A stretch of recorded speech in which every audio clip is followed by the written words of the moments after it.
What's up, guys? It's Smitty. Today we're going to talk about the deadlifting progression. And the way we teach the deadlift first is through the kettlebell deadlift. The kettlebell deadlift is great because it develops the fundamental movement pattern for deadlifts and teaches the athlete position of their torso. Now, the way we teach it is through a top-down training progression. So we're going to start up and elevate the kettlebell. We have two bumper plates here, but you can use a box as well. First thing I want you to do is I want you to set up with your feet in line with the kettlebell handle. So the ankles will align with the handle of the kettlebell. So when we come in here, we're going to straddle the plates. We're going to make sure the kettlebell is directly underneath us. We don't want it out front.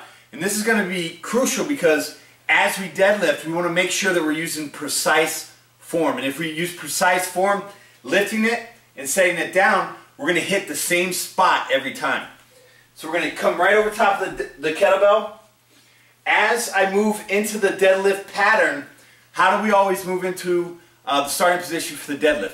We always hip hinge. We want to slide our hips back, load the posterior chain, and we want to start the deadlift in the best position possible.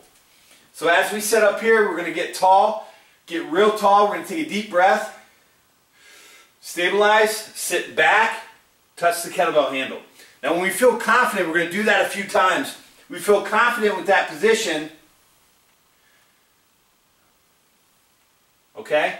Then we're going to grab the kettlebell. And when we grab it, we're going to squeeze the handles real hard because we know that the more tension we can create, the stronger we'll be. Okay? And we want a precursor, and we want to use this as a teaching tool. So when we go to the deadlift, we're going to be a lot stronger. We're going to learn how to use that tension in our hands to set the tension all the way across our back.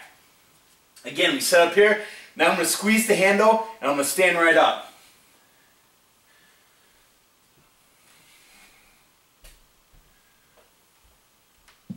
Now, when I locked out the weight, what I want to think about is quads, glutes, and lats. Okay, so I'm going to pull up my kneecaps by flexing my quads real hard.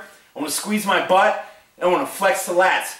Why am I doing this? Again, we're transitioning, we're building the foundation, so when we get a barbell in our hands, everything is the same. So we use the kettlebell and we perform the exact same sequences and setups and tension, okay? So when we get on the barbell, we'll know exactly what to do.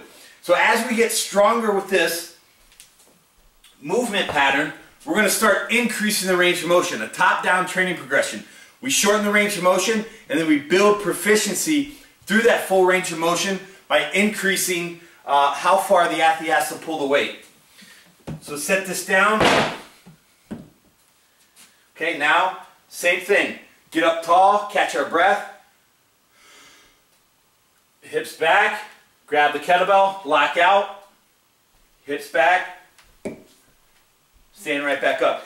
And if you look, I'm a little bit forward here, so that means I came up on my quads a little bit. Ultimately, I want to set that kettlebell down exactly where I found, or where I picked it up from.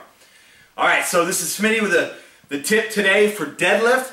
Again, Joe D and I are coming out with a strength manual, strengthdvd.com. It's going to be big, and we're going to do a lot of these instructional videos, these tips and tricks for the bench, squat, and deadlift. We hope you come by the page and check it out.